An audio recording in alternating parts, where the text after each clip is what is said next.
There is a kind of quiet that only arrives after years of giving. A quiet that settles in slowly, like sunlight through an old lace curtain. A quiet that, at first, feels unfamiliar. You wake up one morning, and the house is still. No footsteps in the hallway. No voices in the kitchen. Just the soft sound of the clock ticking, and the feeling that something has changed. For many women over 60, living alone is not something we planned for. It came after life shifted, after children moved out, after a partner passed, or after we finally chose ourselves for the very first time. And while the silence can feel heavy at times, I want to tell you something important. This season of life, this chapter where it is just you, it is not a closing. It is a becoming. Because when the noise of the world quiets down, your own voice becomes clearer. And in that voice, you will find strength, softness, joy, and even laughter again. In this video, we are going to explore 10 gentle but powerful ways that living alone after 60 changes you. Not just your habits, but your heart. And if you are walking this path, or know someone who is, I want you to know, you are not alone. Let us take this journey together. One honest, heartfelt step at a time. 1. Reconnecting with the woman you were and still are. When you begin living alone after 60, something unexpected happens. In the early days, the quiet might feel unfamiliar. You may notice the way your footsteps echo in the hallway, or how the mornings arrive without anyone to share them with. The house feels different. The pace of your life shifts. You may even wonder who you are now, without all the roles you have spent years fulfilling. But slowly, in that quiet space, something gentle begins to rise. It might come when you are making tea and realize you do not have to rush, or when you sit down and look through an old photo album, and suddenly, you remember the girl you once were. The woman with dreams, talents, stories. That version of you is still here, waiting patiently. Margaret, a 65-year-old widow, shared that after losing her husband, she moved into a small apartment by herself. The silence at first was unbearable, but one day, she planted a few herbs on her window ledge, just something small to care for. Within months, her entire balcony was overflowing with green. She smiled and said, "I became the plant lady I never knew I needed to be." Living alone gives you space. It gives you room to hear your own thoughts again, to do things because you enjoy them, not because someone else needs them. Maybe you used to paint. Maybe you loved writing or sewing or singing. Those parts of you may have waited quietly in the background for years. But now, you have the time and the space to welcome them back. Reconnecting with yourself is not about changing who you are. It is about remembering who you have always been, beneath the noise and the expectations. It is about meeting yourself again, kindly, gently, and fully. 2. Creating rituals that nourish you, not everyone else. After a lifetime of caring for others, living alone invites a new kind of rhythm, one that centers around your own well-being. For many women, this change is unfamiliar. We have been trained to keep schedules for our children, partners, and jobs. Now, with no one else to coordinate around, you are finally free to create daily moments that serve you. And those moments, however small, matter deeply. Lily, a 71-year-old widow, shared how she began ending her days with what she calls her evening ritual. She lights a candle, draws a warm bath, plays soft music, and reads a chapter from a novel. This was never something she had time for before. Back then, her nights were filled with dishes, phone calls, and caregiving. Now, this quiet hour is hers. Living alone helps you discover how to build comfort into your routine. Your morning might start with opening the windows and letting in the breeze while sipping your coffee slowly. You might journal, stretch, or simply sit in silence before beginning your day. You are not performing for anyone. You're not checking boxes for others. You're finally asking yourself, what feels good for me? These rituals are not luxury. They are a form of self-respect. They tell your body and your spirit that you are worth tending to. They remind you that peace does not have to be earned. It can be chosen. You do not need permission to create a life that feels soft, steady, and whole. In this season of your life, your time is your own, and the small ways you choose to care for yourself each day will become the gentle rhythm that carries you forward. 3. Learning you're stronger than you ever thought. There is a quiet strength that begins to grow when you live alone. It does not appear all at once. It comes through tiny victories, the moments no one else sees, but that matter deeply to you. At first, you may feel unsure. The home maintenance, the decisions, the cooking, even the silence. It can all feel like too much. You may ask yourself, can I really do this alone? Joyce, 69, shared that she had never changed a light fixture or paid a bill without asking someone first. After her husband passed, she suddenly found herself doing it all. One day, her bathroom sink clogged. She was about to call someone for help, but paused. She looked it up online, followed a simple tutorial, and fixed it herself. She said it was not graceful or perfect, but it worked. I never saw myself as strong, she said. But now I realize I always was. I just never needed to be, until now. Living alone teaches you that self-reliance is not cold or lonely. It is deeply empowering. It reminds you that you can learn new things, even later in life. You can try, fail, try again, and succeed. You can face things you once thought impossible, and not only survive, but grow. It might start with cooking your own meals, paying your own bills, or calling a plumber on your own. But over time, you begin to carry yourself differently. You stand taller. You trust your own judgment.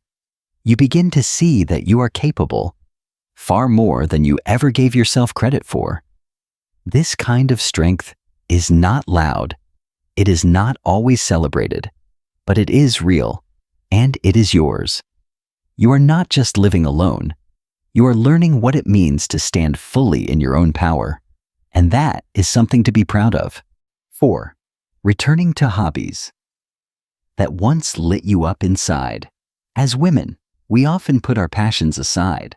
Somewhere along the way, between raising children, managing households, and caring for others, the things that once made us feel most alive got left behind. The paintbrushes went into storage. The piano stayed quiet. The sewing machine gathered dust. We told ourselves there was no time, or maybe we just forgot how much those things once mattered to us. Living alone, however, changes that. It gives you back your space, your time, and perhaps, most importantly, your permission. Permission to do something just because it brings you joy, not because it serves a purpose or helps someone else, but because it fills you.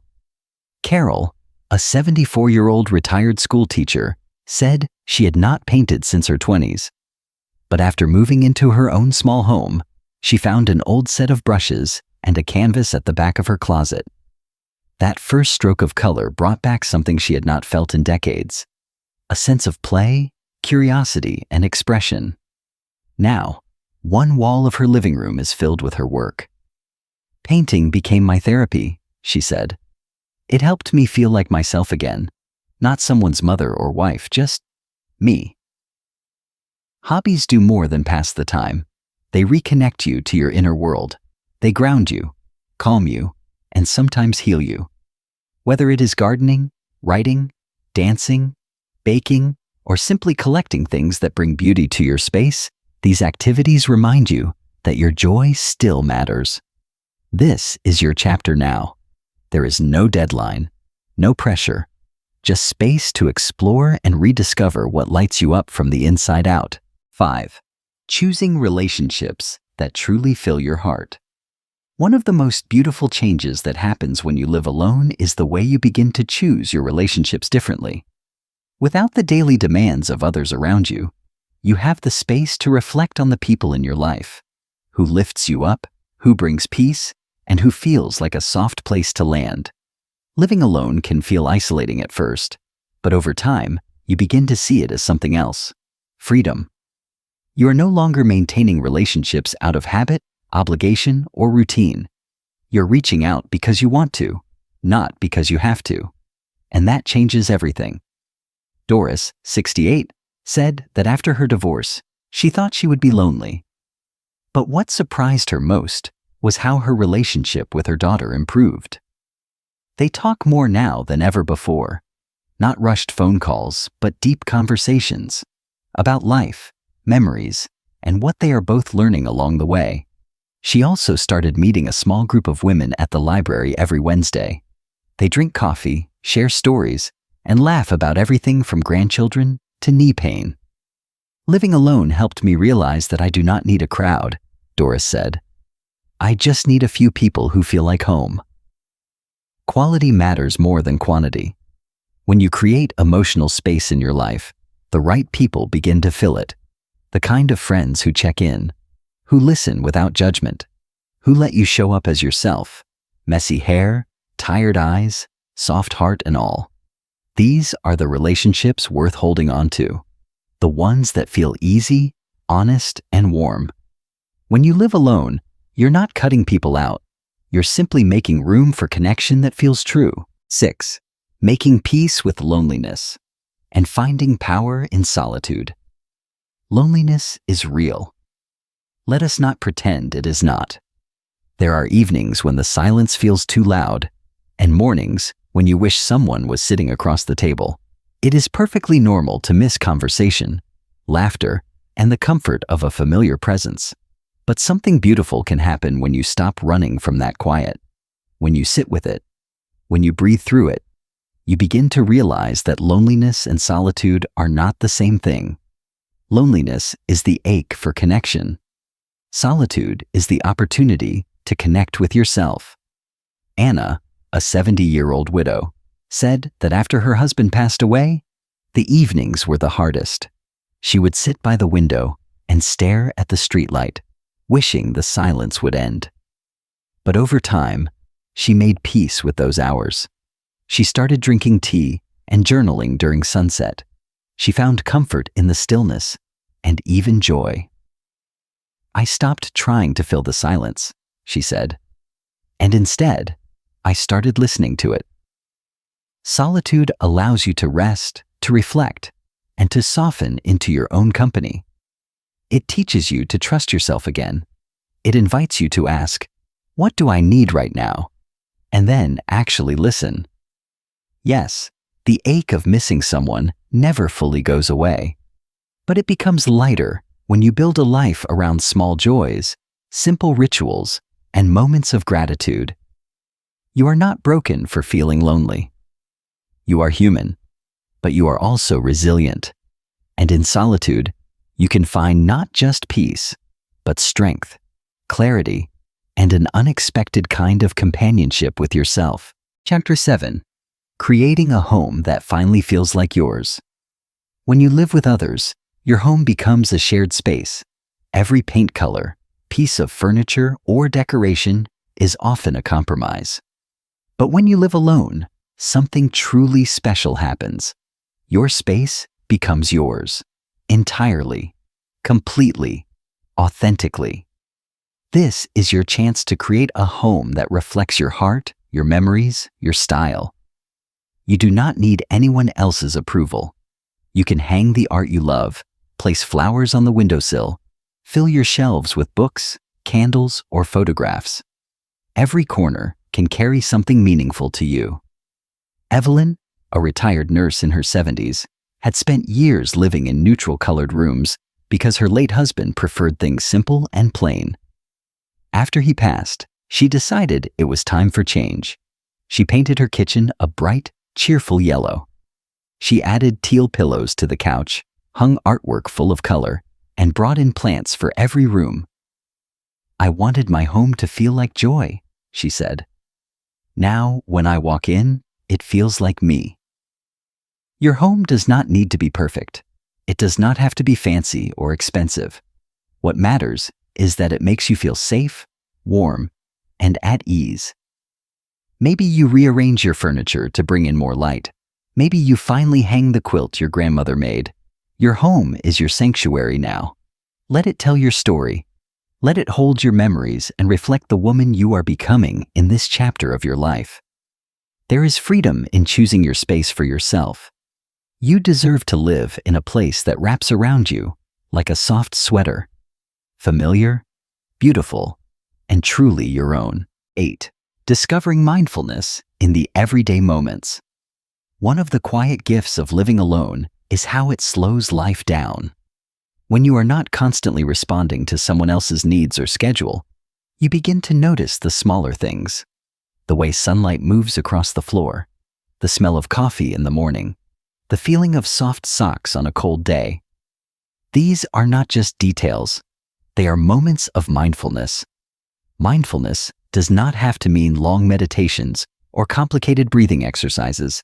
It simply means paying attention, being present, and allowing yourself to experience life as it is happening, without rushing through it. Helen, a 77-year-old woman living in a cottage by herself, said she never used to notice her meals. She cooked quickly, ate quickly, and cleaned up even faster. But now, she takes her time. She puts her food on her nicest dishes, adds a slice of lemon to her water, and eats slowly by the window. I realized I deserve beauty, even in the ordinary, she said. Especially in the ordinary.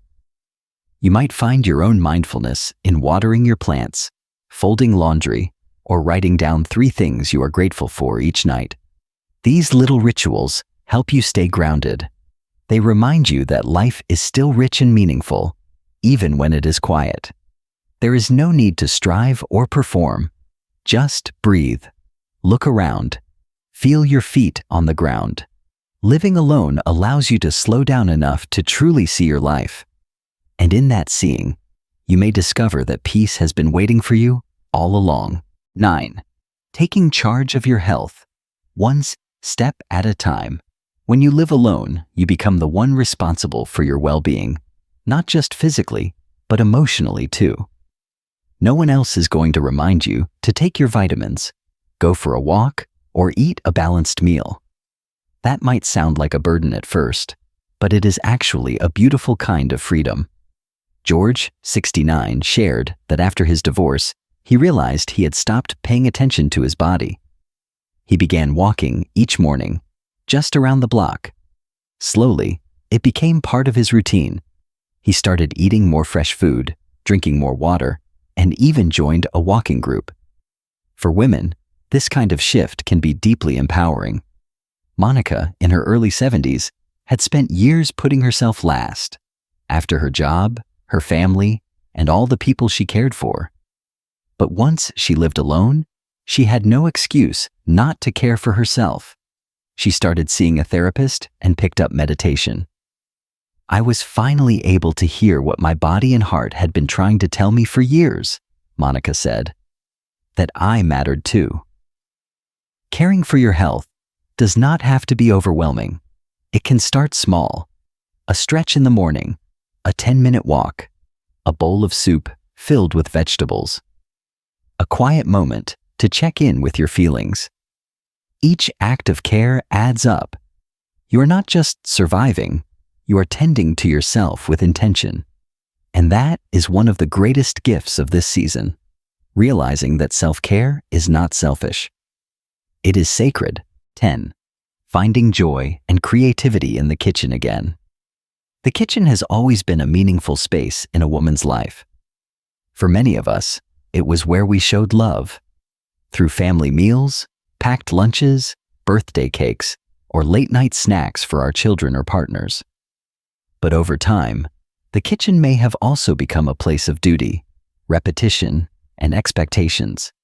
And once you start living alone, that space can feel empty, quiet, like something is missing. For some women, cooking for one feels strange at first. What is the point of making a meal when there is no one to share it with? Why go through the effort for just yourself? These are real questions, and the feelings behind them are valid. But over time, something beautiful begins to happen. You start to reclaim the kitchen as your own creative space, a place where you matter, a place where cooking becomes less about serving others and more about nourishing your spirit. Susan, a 66-year-old widow, said she used to hate cooking after her husband passed. The silence at the dinner table felt too loud. She would heat something frozen, eat it in front of the television, and try not to think too much. But one day, she decided to try a new recipe she had seen in a magazine. Roasted vegetables with lemon and thyme. It turned out beautifully. She plated it with care and ate at the table with a candle lit beside her. "It was the first meal I cooked just for me," she said. "And I realized I deserved that kind of attention too." Now, Susan experiments in the kitchen every week. Some nights, she tries new spices or dishes from different cultures. Other times, she keeps it simple. Soup, toast with jam, a soft boiled egg. But she always makes it feel special. A cloth napkin, a pretty bowl, music playing softly in the background. These small touches have turned her meals into moments of joy. Cooking for yourself is not about being fancy or perfect. It is about showing up for yourself with kindness. You begin to notice what your body really craves. You enjoy the scent of garlic sautéing in the pan.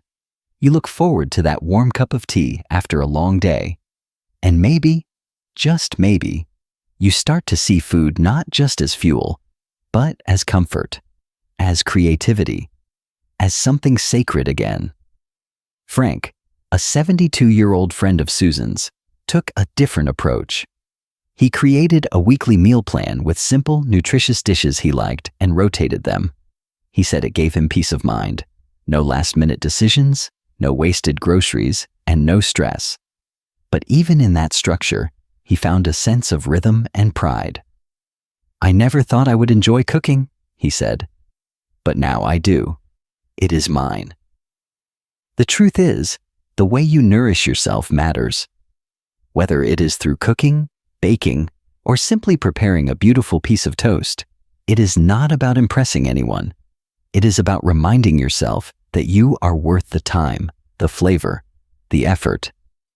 When you light a candle at dinner, set the table just for you, or take the time to savor a meal slowly.